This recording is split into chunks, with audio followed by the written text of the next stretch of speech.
Hi. So, after a long time at the theaters, and it was James Bond, No Time to Die. It's an interesting movie, and it's obviously Daniel Craig's last role as James Bond, a role which he's wanted to leave for a long time. And in a way, this movie is kind of a goodbye to him because it's a lot more focused on the individual and their relationships rather than, let's say, the global plot of world domination and the supervillain, etc., etc. That's all there. That's all there So too. there's Rami Malek, there's Christoph Waltz, all the kind of bad guys that you would probably want. Leah Seydoux just looks gorgeous in She's every stunning. frame, and Ana de Armas is what you'd expect from her. That one sequence with her is just stunning, and you have the old favorites. You have Ben Whishaw as Q. You have Ralph Fiennes.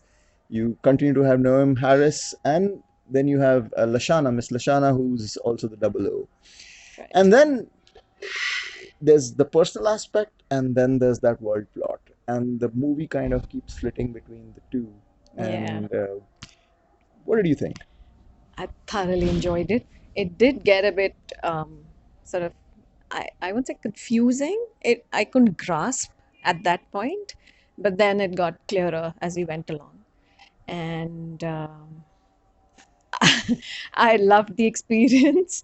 I would have liked, I mean, the popcorn, the rigmarole. I mean, obviously today's Karvachauth, so Well, there's severe restrictions in Maharashtra on that how is the true. theaters can That is true. open, which And don't they make sense for me. But anyways, that's what they it stuck is. by It it. was it was a good experience to be back in the theater, Right. back on the big screen. Uh, James Bond, Daniel Craig is just outstanding in this film. I think he Right. makes you fall for him all over again, and Absolutely.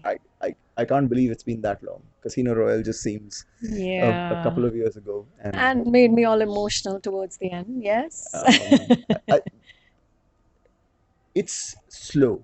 Yeah. It's not the usual fast-paced one because, as I said, there's a lot of the personal stuff involved. So you would, if you're the classic James Bond thing, those thrills and spills are there, but interspersed between huge chunks of dialogue, which is why the movie is almost a quarter to 3 hours. So you have to be kind of prepared for Yeah. that. And you do get involved. You get it, yeah. Yeah, it And was the stunning locations, there's Cuba, there's Norway, there's Italy, Matero? Matera. Matera. So gorgeous locales as always. Absolutely. And yeah, it's James Bond. He could have been killed 1,000 times before the end, but that's James Bond for you too. So No Time to Die. no Eight time to for die. me. Eight. I'm gonna go with a seven just for Daniel Craig's sake. So let us know what you think. Thank you.